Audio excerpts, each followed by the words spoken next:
기능사가 다 잘 알고 계실 거예요. 뭐 다른 분야에 계신 분들이 지금 많은데 지금 한 13분 정도 계시는데 여기서 3분만 관련 분야고 이제 타 분야에서 이러면 한 80% 되죠. 80%가 다른 분야에 계시는데 그래도 내가 전기기능사를 이렇게 따야 되겠다고 하면은 이유가 있으실 겁니다. 이 관련 분야 일을 하기 위해서 또는 뭐 지금 하고 있는데 이제 정식으로 이제 라이선스가 필요해서 등과 같이. 그래서 전기에 대해서 난 전기가 도대체 뭔지 모르겠다 이런 분 안 계시죠, 그죠? 전기 처음 들어보신 분 계세요? 처음 들어보셨어요? 처음 들어보셨어요? 그렇죠. 네. 그럼 앞으로 내가 전기에 대한 거는 생략하겠습니다. 전기의 이제 기본적인 거. 우리가 과목이 전기 이론, 그 다음에 전기기기, 전기 설비로 이렇게 구성이 되어 있습니다. 그렇죠? 보니까 그렇죠? 책을 보니까. 그래서 사실은 전기 이론을 먼저 하고 그 다음에 전기기구를 2번째로 공부를 하고 전기설비를 3번째로 공부를 하는 것이 맞습니다. 예, 그래 맞는데 이제 시간 편성상에 이제 이걸 먼저 하게 돼 있죠, 그죠? 이 첫 시간이고 이제 오늘부터 시작을 해서 이제 이게 먼저 하게 돼 있어서 중간중간에 이제 전기 이론을 하시겠습니다만은 예, 그래서 뭐 관련 분야에 계시니까 큰 문제는 없으리라고 하는데 시험은 잘 아시겠죠? 각기 20문제씩 해서 60문제가 출제가 됩니다. 그래서 시험 문제가 대부분이 고르게 이렇게 출제가 되는 겁니다. 이렇게 고르게 출제가 되고 전기 이론은 이제 전기가 무엇이다? 그 다음에 전자, 자자, 자, 이런 거에 대한 이론과 수식들이 많이 나와요. 이 전기에 관련해서는 용어의 정의하고 이런 기본적인 수식들이 굉장히 많이 나올 거예요. 전기에서 가장 기본적이고 약방의 감초라고 하죠. 와 같은 하나의 수식이 있는데 그 수식이 뭐죠? 전기에서 다른 건 다 몰라도 이건 알아야 된다 하는 거. 전기 분야뿐만 아니라 물리라든가 기본적으로 해서 아는 가장 우리가 보편적이고 꼭 필요한 게 어떤 공식이죠? 옴의 법칙이죠, 그죠? 옴의 법칙이 뭡니까? 옴의 법칙이 뭐죠? 그렇죠. 예. 예, 잘 아시는 분이 계세요. 그래서 우리가 학원에 와서 이제 듣는 것도 중요하지만은 많은 디스커션들을 하세요. 그래서 하면은 강의 중에 시간적인 이런 편성이라든가 이런 것 때문에 질문하기도 그렇고, 그래서 또 이런 거는 어떻게 질문을 해야 되지 해서 이렇게 모르는 경우도 있고, 또 우리 한국은 또 질문하는 문화가 아니지 않습니까? 예의가 없을까 봐 질문 안 하죠. 그냥 가만히 앉아 있는 게 좋은 학습 태도라고 이렇게 생각을 합니다. 그래서 이게 내가 몰라도 넘어가는데 이제 같이 공부하시는 분들은 앞으로 이게 한 달 넘어서 2달까지 이렇게 또 나중에도 이렇게 보시는 분들도 계세요. 그렇기 때문에 서로가 좀 이렇게 디스커션을 해가면서 모르는 것을 혼자 공부를 하려고 하면 굉장히 많은 시간이 걸립니다.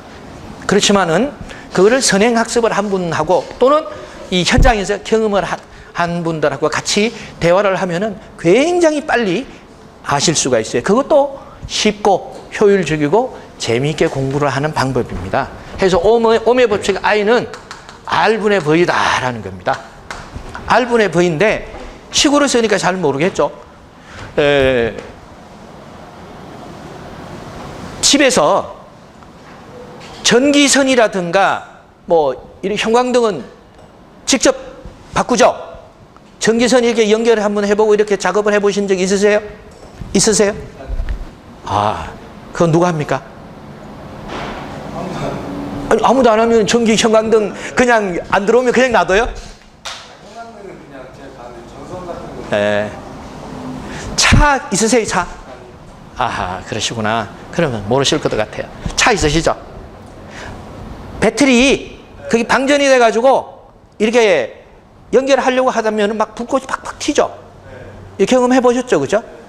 그러거나, 아니면은 작업을 하다가 보면은, 이제 벤치 가지고 작업을 하다가 보면은, 단자를 한번 건드려가지고 막, 팍 불을 튀면서, 보면 막, 이게, 쇠가 막 이렇게 폼이 파이진 거 보셨죠? 그죠?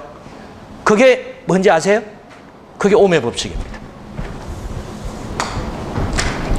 자, 왜 그러냐? 제가 그거를 이번 시간에 마지막으로 제가 한번 증명을 해 보겠습니다.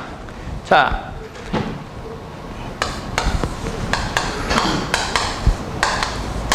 배터리가 전원이 플러스가 있고 마이너스가 있을 거 아닙니까? 그렇죠?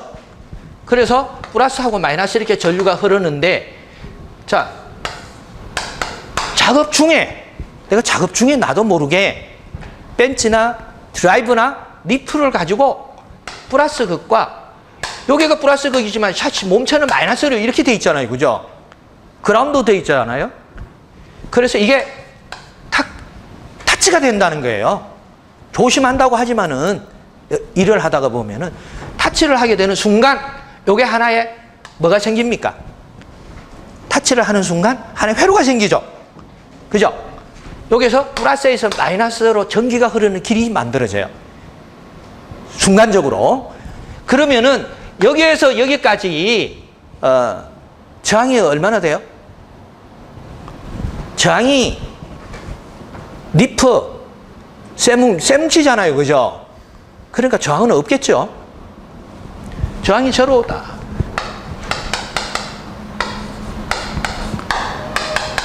순간적으로 저항이 제로인 하나의 폐회로가 만들어진다는 겁니다. 그렇게 되면은 R이 제로로 가버리면은 전류가 뭐가 돼요? 전류가 여기 제로 돼요. 전류가 제로, 분모가 제로가 들어가면은요, 이게 무한대가 돼요. 순간적으로. 그래서 우리가 주울열이라기도 하고, 열은 I제곱 R이죠. I제곱에 비례한다는 겁니다. I제곱에. 그래서 순간적으로 무한대 열이 발생을 하는 거예요. 무한대. 쇠라고 하지만은 이 쇠도 어떻습니까? 용융점이 있고 비등점이 있습니다. 그런데 무한대 열이 나기 때문에 접촉하는 데가 쇠가 기차가 되고 달아나 버리는 거예요. 그 현상이 스파크 아크 현상입니다. 저항이 제로에서 전류가 무한대로 이렇게 흐르는, 이게 옴의 법칙이라는 거예요. 옴의 법칙이다. 아, 이런 법칙들이구나 하는 것이 이제 기본적으로 전기 이론 시간에 우리 정 교수님 시간에서 이제 배우시게 될 거예요. 배우시게 되고, 전기 기기나 전기 설비에서는 그렇게 이제 많은 식은 나오지 않는데, 그래도 좀 골치 아프게 하는 그런 수식들이 있습니다. 그래서 제가 역점을 두는 거는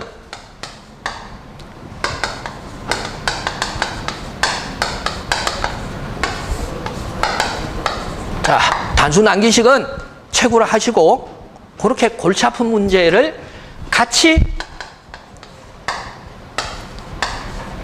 풀어보고 이해를 해서 스스로 해결을 할 수 있도록 제가 노력을 한번 해보겠습니다.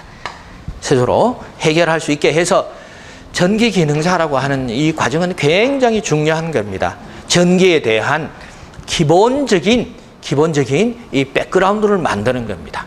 사실 저도 전기공학을 전공을 했지만은 전기공학을 전공을 한 사람 또는 전기 분야에 오래 근무한 사람들조차도 기본이 정확하게 만들어져 있지 않다는 겁니다. 그래서 전기 기능사를 공부를 하시게 되면은 앞으로 기사 쭉 더 나가서 기술사를 공부하시는데 굉장히 많은 도움이 됩니다. 굉장히 많은 도움이 돼서 진짜로 전기에 대한 내가 한번 기본적인 프레임을 짜는 겁니다. 공부를 하는 방법은, 그죠? 공부한 분량이 첫째 뭐 이것이 발전기 해서 뭐 10 정류 많아요. 그래서 이것을 다 외우려고 하면은 학교 다닐 때도 공부를 안 했는데 지금 이 나이에 뭐 이게 무슨 일이야 라고 이렇게 생각을 하시겠죠. 그래서 공부를 이렇게 못한다는 거예요. 하기도 힘들다. 이거 말고도 할 일이 많다. 그래서 기본적인 틀을 짜서 모르는 것을 굳이 자꾸 실험하지 마시라는 겁니다. 모르는 건 스킵을 하세요. 스킵을 하시고 아는 것만 정확하게 하려고 노력을 해라. 그래서 자, 이 분야에서는 자, 요런 것들을 알고 이 분야에서는 요런 것들을 이해되는 거. 그래서 다음 공부할 때는 다시 플러스 이렇게 추가적으로 붙여나가시라 하는 겁니다. 붙여나가시라 해서 예? 제가 이제 이게 이제 통신설비 기능장 분야도 제가 강의를 하는데 이제 무선 분야에 보면은 이런 게 있습니다. 전자파는 안 적어도 돼요. 전기 기능사하고 관련 없는 부분이니까. 무선 주파수는 300kH에서 300기가까지 이렇게 많은 주파수를 나누어요. 300에서 300kH, 300kH에서 3메가, 3메가에서 30메가, 30메가에서 300메가, 300메가에서 3기가, 3기가에서 30기가, 30기가에서 300기가. 많죠? 이걸 다 외우려고 하면 굉장히 어렵습니다. 그런데 자, 제가 30에서 300이 VHF라고 하는 초단파대다. 요거를 기억하시라. VHF가 차에 보면은 로드 안테나 이렇게 달고 다니죠, 그죠? 이렇게 쭉 빼는 안테나 해서 예, 아마추어 햄. 예, 맞습니다. 그것이 VHF고 주파수는 300메가에서 300이고 파장의 길이는 10m에서 1m다. 요것만 알아두면은요. 자, 무선 주파수는 한 단계 내려갈수록 10분의 1씩 나눠주고 높아질수록 10배씩 곱해주면 됩니다. 해서 VHF에서 이제 요금 외워서 UHF 문제가 나온다. 그러면은 생각할 것도 없죠. 10을 곱하라며. VHF가 30에서 300 같으면은 UHF는 300에서 3기가 이렇게 해서.